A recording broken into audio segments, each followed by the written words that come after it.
My name is Jordan Chin, and I've spent the last 8 years being my family's greatest disappointment.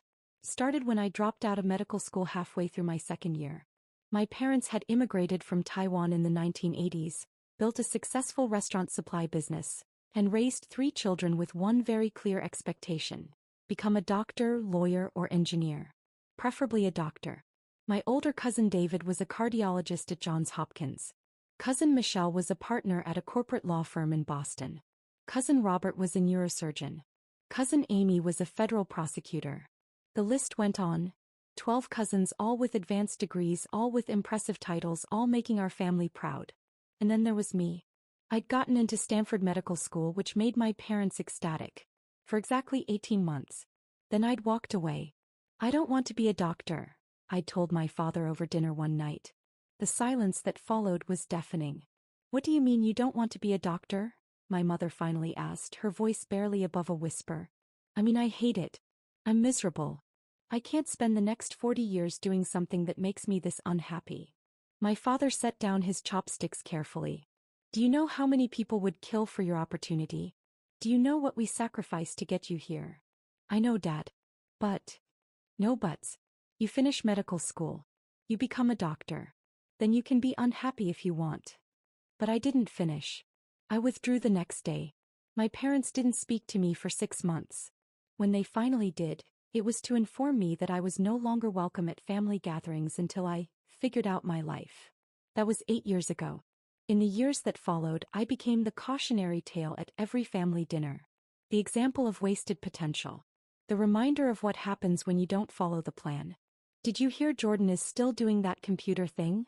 My aunt would say, her voice dripping with pity. Such a shame, someone else would add. All that intelligence wasted. My mother would nod sadly as if I'd died instead of just choosing a different career path. What they didn't know, what I'd deliberately kept from them, was that computer thing had turned into something extraordinary. After dropping out of med school, I'd moved to Austin, Texas.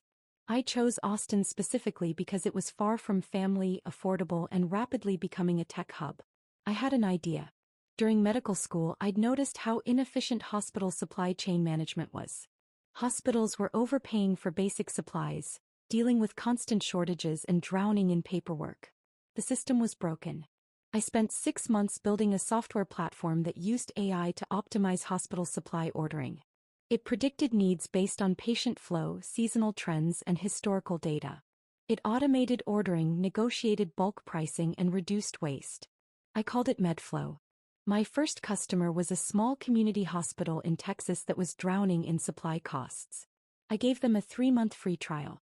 After 3 months, they'd reduced supply costs by 34% and eliminated stockouts completely.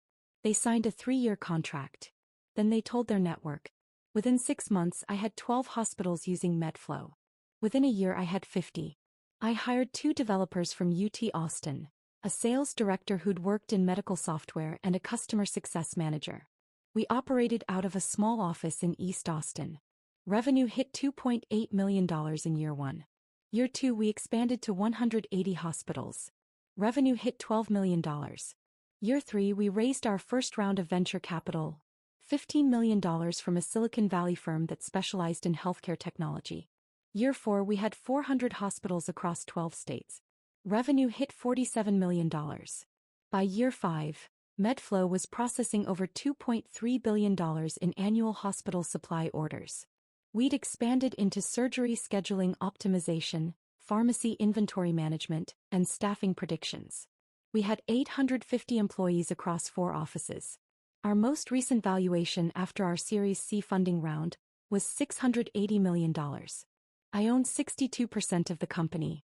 Forbes had profiled me 8 months ago. The medical school dropout saving hospitals $1.2 billion annually. The article detailed my journey from Stanford dropout to CEO, complete with photos of our Austin headquarters and testimonials from hospital administrators. Business Insider followed up with how one founder is revolutionizing healthcare without being a doctor. They'd interviewed me extensively about my philosophy. You don't need to be inside the system to fix it. Sometimes being outside gives you clearer perspective. 3 weeks ago, I'd been invited to speak at the National Healthcare Conference in Chicago. My keynote address on supply chain innovation had been attended by 2,000 healthcare executives. 2 weeks ago, the mayor of Austin had called me personally. Jordan, we're hosting the annual Innovation Gala on Saturday, September 16th. It's our city's biggest celebration of entrepreneurship and economic development. I'd like to present you with the Entrepreneur of the Decade award. I'd been stunned. Mayor Rodriguez, I'm honored, but there are so many other deserving. Jordan, your company has brought 850 jobs to Austin. You've attracted over $100 million in venture capital to our city. You're revolutionizing healthcare. This isn't charity, you've earned this. The gala was black tie invitation only, attended by every major business leader in Austin, the governor, 3 congresspeople, and media from across Texas. It was also scheduled for the exact same evening as my family's reunion in San Francisco. The text from my mother came on Monday, 6 days before both events. Family reunion this Saturday, September 16th at Uncle Way's house. 6 p.m. Everyone will be there. I stared at the message. After 8 years of being excluded, they were inviting me? I replied, I'll need to check my schedule. Her response was immediate. It's not optional, Jordan. This is family. I didn't respond right away. Instead, I called my assistant, Maya. The Innovation Gala is definitely this Saturday, correct? Yes, 7 p.m. at the Four Seasons. The mayor's office confirmed this morning that you're receiving the Entrepreneur of the Decade award. It's going to be televised locally and streamed nationally. Press credentials have been issued to Bloomberg, TechCrunch, and the Austin American-Statesman. Thank you, Maya. I texted my mother back. I have a work commitment Saturday evening. I might not be able to make it. The response came 2 hours later, this time a phone call. Jordan, your cousin David is flying in from Baltimore. Michelle is coming from Boston. This is the first time the whole family has been together in 5 years. You need to be there. Mom, I have an important event. More important than family? This is exactly why everyone worries about you. You've been doing that computer job for 8 years now. When are you going to settle down and get a real career? Mom, I have a career.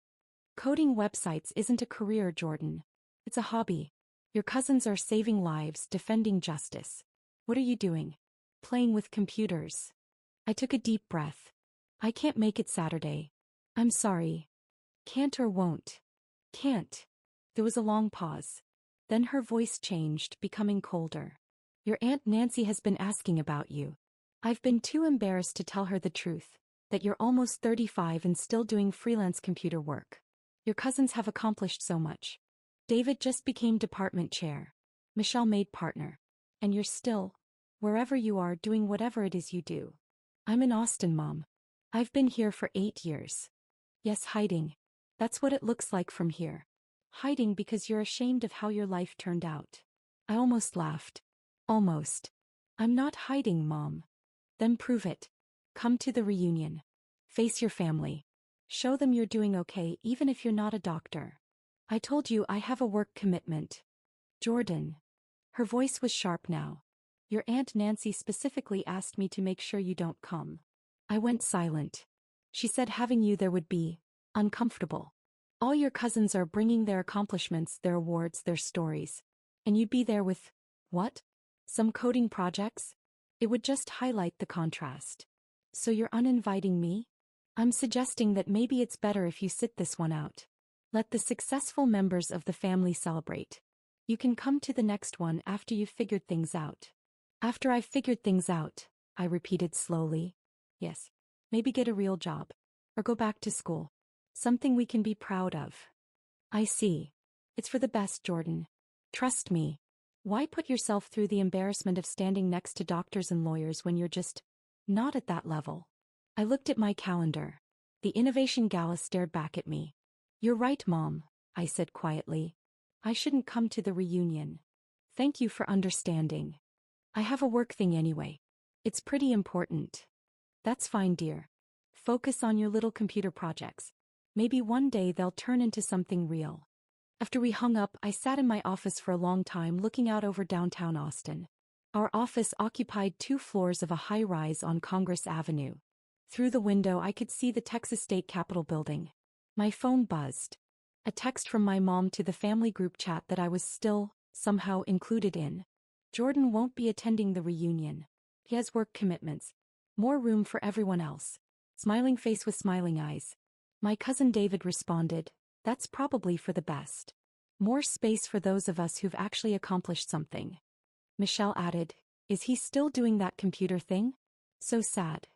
Robert, maybe he'll figure it out eventually. We can't all be high achievers. I muted the group chat and called Maya. The speech for Saturday, I want to revise it. Revise how? I want to add a personal story. About family expectations, about choosing your own path, about success looking different than you planned. That sounds powerful. Send me your thoughts and I'll help you structure it. That evening I went for a run along Lady Bird Lake. The Austin skyline reflected in the water, beautiful and vibrant. The city had given me everything. The space to build, the community to support me, the freedom to fail and succeed on my own terms. My family had written me off 8 years ago. They'd decided I was a failure before I'd even begun. Saturday night they'd find out just how wrong they'd been. By Thursday my revised speech was ready. Maya had helped me structure it perfectly, starting with the personal story of leaving medical school, transitioning into the journey of building MedFlow, and ending with a message about defining success for yourself rather than living up to others' expectations. It's going to make people cry, Maya said after reading the final draft. Good, I said. The mayor's office called to confirm final details. The award presentation would happen at 8:15 p.m. right after dinner. I'd be introduced by Mayor Rodriguez herself. The presentation would be broadcast live on local news and streamed on the city's website. We're expecting significant media coverage, the mayor's assistant said. This is one of our biggest events of the year. The governor specifically moved his schedule to attend. I'm honored, I said.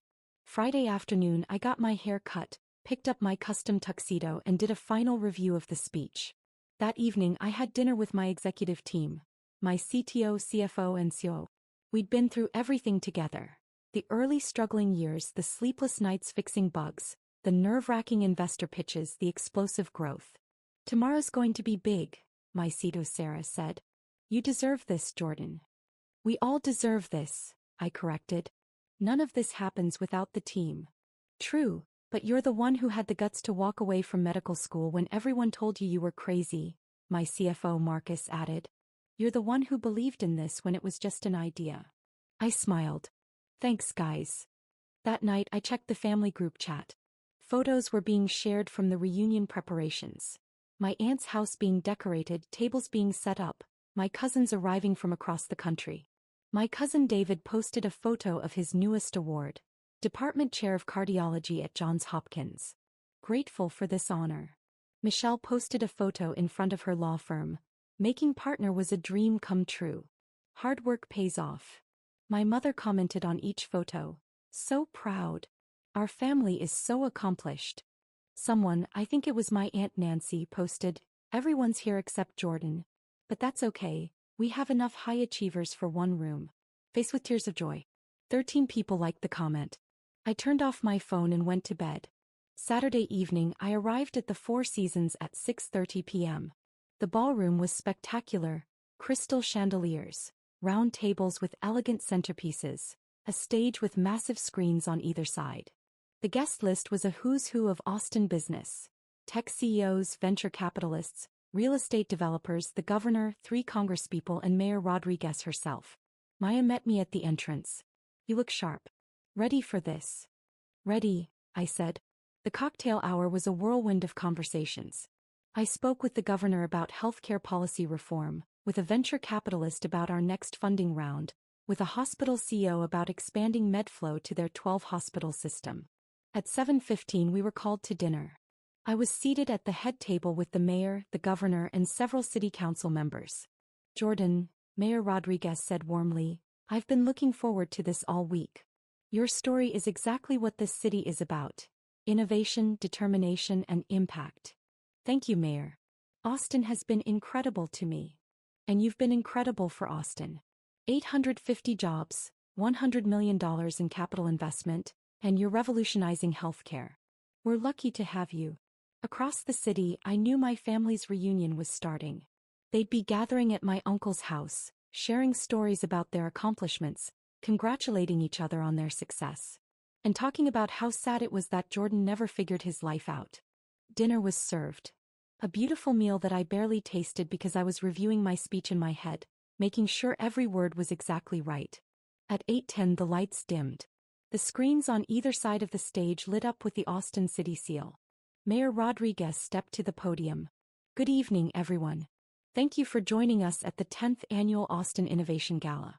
Tonight, we celebrate the entrepreneurs, innovators, and visionaries who make our city extraordinary. She spoke for several minutes about Austin's growth, about the importance of supporting entrepreneurs, about the impact of innovation on the local economy. Then she shifted gears. Our Entrepreneur of the Decade award is given to someone who embodies the spirit of Austin.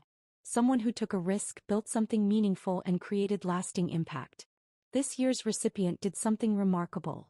They walked away from a guaranteed prestigious career to chase an idea that everyone said wouldn't work. On the screens, a photo appeared. Me 8 years ago in a tiny office with a whiteboard covered in diagrams. Jordan Chin dropped out of Stanford Medical School to build software that would optimize hospital supply chains.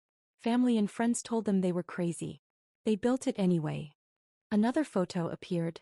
Our first office in East Austin. Just me and 2 developers crammed into a small space. From that small office, Jordan built MedFlow, a company that now serves over 400 hospitals, employs 850 people here in Austin, and saves the American healthcare system over $1.2 billion annually. More photos. Our team growing, our office expanding, hospitals signing contracts. MedFlow is now valued at $680 million.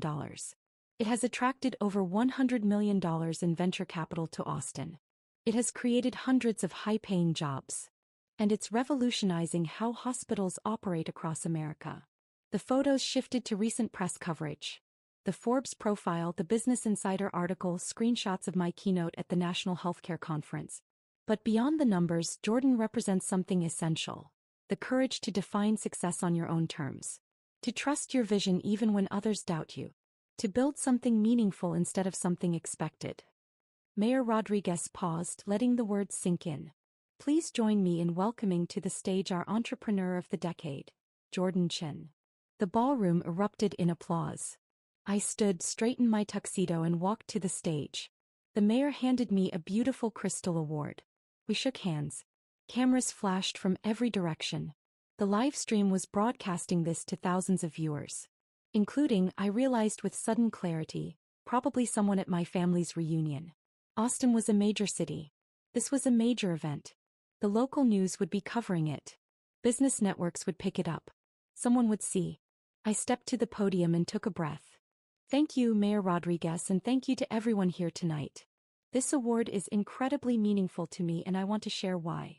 I launched into my speech exactly as I'd practiced it. 8 years ago, I made a decision that disappointed everyone who loved me. I dropped out of medical school. My parents didn't speak to me for 6 months. My extended family treated me like a cautionary tale.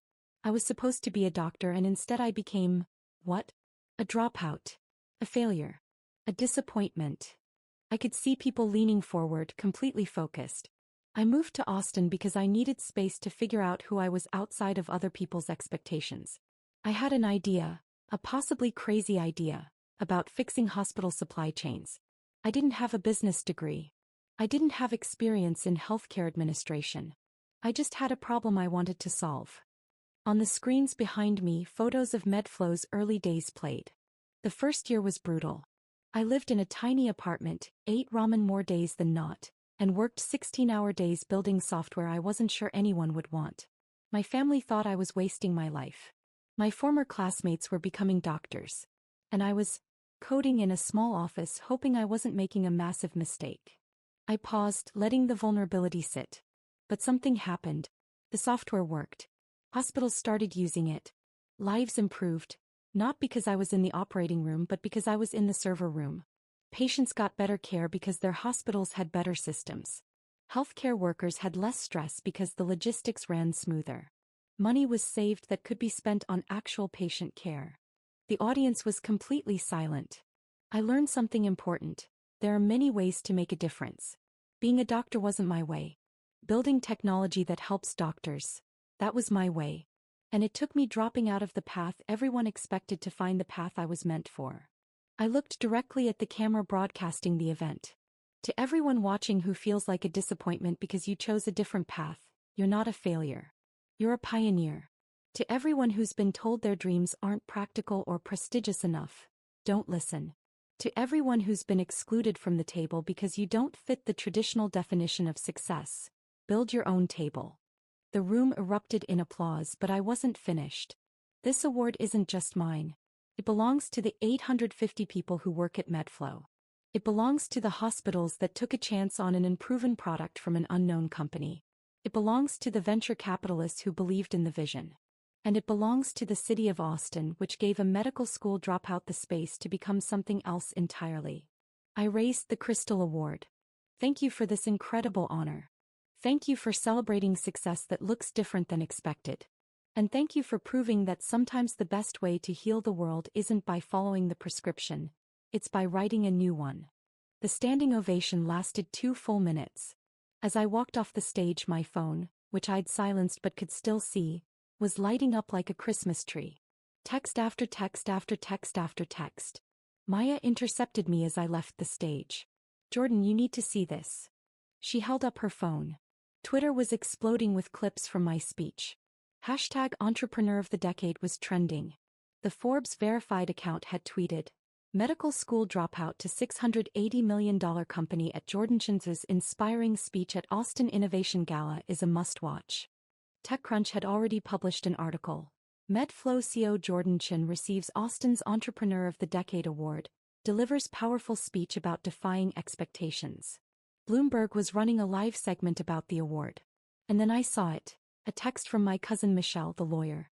"Jordan, please call me immediately." Followed by one from David, the cardiologist. "Is this real? Are you really CEO of a $680 million company?" From my mother, "Jordan, call me now." From my Aunt Nancy, "Why didn't you tell us?" From the family group chat, 47 unread messages. I didn't open any of them. Instead, I returned to my table where the governor was waiting. "That was one hell of a speech," he said, shaking my hand firmly. "We need more entrepreneurs like you in Texas." The rest of the evening was a blur of congratulations, business card exchanges, and networking. A venture capital firm wanted to discuss a potential partnership. 2 hospital systems wanted to explore pilot programs. A technology journalist wanted an exclusive interview about my journey from medical school to startup success. At 11 p.m. as the gala was winding down, I finally checked my phone. My mother had called 14 times. The family group chat had 89 new messages. I had voicemails from 6 different relatives. I scrolled through the group chat messages. "Michelle, everyone stop talking. I just saw Jordan on the news. Jordan is CEO of a company worth $680 million. David, that's impossible. Jordan does freelance coding. Robert, I'm looking at the Bloomberg article right now. Real. Jordan owns 62% of a company valued at $680 million. My Aunt Nancy, this must be a mistake. My mother, I'm calling him now." Then after my mother presumably couldn't reach me. Jordan isn't answering. Why isn't he answering? And finally, the most recent message from my Aunt Nancy. We told him not to come to the reunion because he'd be embarrassing. He was receiving an award from the mayor. What have we done? I pocketed my phone and walked out to the hotel terrace, where the city lights of Austin spread out before me like a constellation. Maya found me there 20 minutes later. "Your family?" she asked. "They're figuring some things out," I said. "Are you going to call them back?" "Eventually," I said. "But not tonight. Tonight is for celebrating." Sunday morning, I woke to 127 text messages, 31 missed calls, and 19 voicemails. I ignored all of them and went for a run. When I returned, Maya had forwarded me the morning's media coverage. The award ceremony had been covered by every major business publication. My speech had been clipped and shared over 400,000 times across social media platforms. 3 different motivational Instagram accounts had turned quotes from my speech into graphics. The dropout who built a $680 million empire was trending on LinkedIn. At 10 a.m. my mother called again. This time I answered. "Jordan." Her voice was strained. "We need to talk." Hello, Mom. Why didn't you tell us? About your company? About your success? About any of this? I sat down on my couch, looking out over the Austin skyline. You never asked, I said simply. We asked about your work all the time. No, you made assumptions about my work. You called it that computer thing, and freelance coding, and told me to get a real job. You never once asked what I actually did. You could have told us anyway. Could I? Every time I mentioned my company, you dismissed it. Every time I talked about my work, you compared me to my cousins and found me lacking. You uninvited me from the reunion because I'd be embarrassing next to the doctors and lawyers. Silence. Jordan, we didn't know. Exactly. You didn't know because you didn't want to know. You'd already decided I was a failure. You'd already written the story where I was the disappointment. Actually, learning about my life would have complicated that narrative. That's not fair. Mom, you told me to get a real career. I have 850 employees. You told me I was wasting my potential. I'm saving hospitals over $1 billion a year. You told me I should be ashamed. The mayor just gave me Entrepreneur of the Decade. I could hear her crying softly on the other end. Your Aunt Nancy feels terrible, she said finally. Everyone does. We watched the ceremony at the reunion. Someone had the local news on and suddenly you were on the screen and everyone just stopped. We watched your whole speech. Jordan, it was beautiful. Thank you. We want to make this right. Can you come to dinner? We can celebrate properly. Everyone wants to congratulate you. Everyone wants to be associated with my success now, I corrected gently. Where was that energy 8 years ago? You were dropping out of medical school. I was choosing a different path. You could have supported that. You could have been curious instead of judgmental. You could have asked about my dreams instead of insisting on yours. More silence. What do you want from us? She finally asked. I don't want anything from you, Mom. That's what I've been trying to tell you. I built this without your support, without your approval, without your presence. I'm not angry, I'm just done needing you to validate me. Jordan. I need to go, Mom. I have a board meeting tomorrow morning. Will you at least think about dinner? Please. I'll think about it. I hung up. Over the next few days, the messages continued. My cousins, the doctors and lawyers who'd mocked me in the group chat, were suddenly very interested in reconnecting. David wanted to discuss MedFlow's healthcare applications and potentially collaborate. Michelle wanted to connect me with her firm's corporate clients who might need my software. Robert wanted to invest in MedFlow. Amy, the federal prosecutor, wanted to introduce me to her husband who was in finance. Each message followed the same pattern.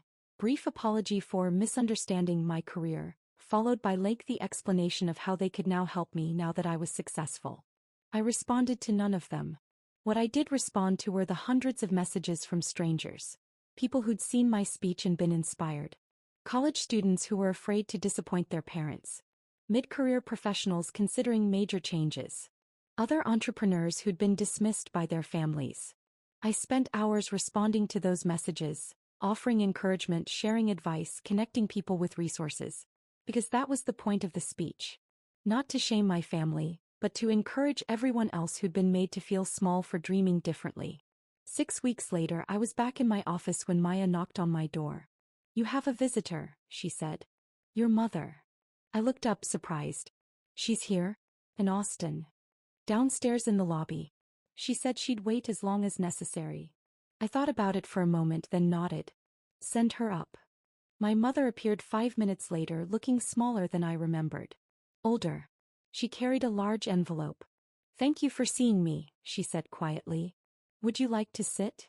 I gestured to the chairs in front of my desk. She sat, looking around my office. The framed Forbes cover, the Business Insider article, the awards on the shelf, the view of downtown Austin through the floor-to-ceiling windows. This is impressive, she said. Thank you. Jordan, I owe you an apology. A real one, not the kind I can send in a text. She took a breath. I was wrong. About everything. I was so focused on the path I wanted for you that I couldn't see the path you were actually on. I made you feel like a failure when you were building something extraordinary. I nodded, waiting. I brought you something. She opened the envelope and pulled out a newspaper clipping. It was yellowed with age. An article from a Taiwanese newspaper from 1983. This is about your father and me when we first came to America. We had nothing. I had a degree in chemical engineering from Taiwan. Your father had a degree in physics. But when we got here, no one would hire us. We were too foreign, too risky. So we started the restaurant supply business from nothing. She looked up at me, her eyes wet. Everyone told us we were wasting our education. Our parents back in Taiwan were devastated. We were supposed to be scientists, and instead we were selling kitchen equipment. But we built something. We created something from nothing. And then somewhere along the way I forgot what that felt like. I forgot what it means to choose your own path. She handed me the clipping. I turned into the person who would have told us we were failures. I became the voice of expectation instead of the voice of support. I'm sorry, Jordan. I'm so deeply sorry. I took the clipping, studying my parents' young faces in the photo. Thank you for this, I said quietly. And thank you for the apology. I don't expect you to forgive me right away. Or maybe ever. But I want you to know I'm proud of you. Not because you're successful, though you are, but because you had the courage to disappoint me. That took more strength than I gave you credit for. We sat in silence for a moment. Would you like a tour of the office? Asked finally. Her face lit up. I would love that. I showed her everything. The development floor where engineers built the software, the customer success department where teams helped hospitals, the conference room where we'd closed our Series C funding, the wall of thank you letters from hospital administrators whose operations had been transformed. We got one last week from a rural hospital in Montana, I told her. They wrote that our software helped them stay open during a critical shortage. They served 20,000 people in an area with no other hospital within 60 miles. Without MedFlow, they would have closed. My mother read the letter, tears streaming down her face. You're saving lives, she whispered. Just not the way I expected. Different path, same destination, I said. Before she left, she hugged me tightly. Will you come to Thanksgiving? She asked. Not as a show of success, not to prove anything. Just as my son. I'll think about it, I said honestly. That's all I can ask. After she left, I stood by my office window for a long time. My phone buzzed. A text from Sarah, my CTO. The hospital system in California just signed. All 12 locations. $8.7 million contract. I smiled and typed back, excellent work. Tell the team I'm buying lunch tomorrow. That evening, I went to my favorite taco place in East Austin. The same place I'd eaten at least twice a week during those early, struggling years. The owner, Maria, greeted me with a huge smile. I saw you on TV, she said. The mayor's award. Jordan, I'm so proud. Thanks, Maria. You remember when you used to come in here and work on your laptop for hours? I used to worry you weren't eating enough. I laughed. I remember. You used to give me extra chips. Because you were too skinny. And now look at you, entrepreneur of the decade. I ordered my usual and sat at my usual table, the same one I'd sat at hundreds of times when I was building MedFlow from nothing. My phone buzzed. An email from Forbes. We'd like to interview you for our cover story on healthcare innovation. Another email from the governor's office. Would you consider serving on the state's Healthcare Innovation Council? Another from a venture capital firm. We'd like to discuss investing in MedFlow's Series D round. I set my phone down and looked around the small taco restaurant. This place had been here for me when nothing else was. When my family had written me off, when the future was uncertain, when success was just a maybe. Success hadn't changed me. It had revealed me. I wasn't a disappointment who got lucky. I was an entrepreneur who'd been underestimated. I wasn't a dropout who settled. I was a visionary who chose a different path. And I wasn't embarrassing. I never had been. My family had finally figured that out. But I'd known it all along.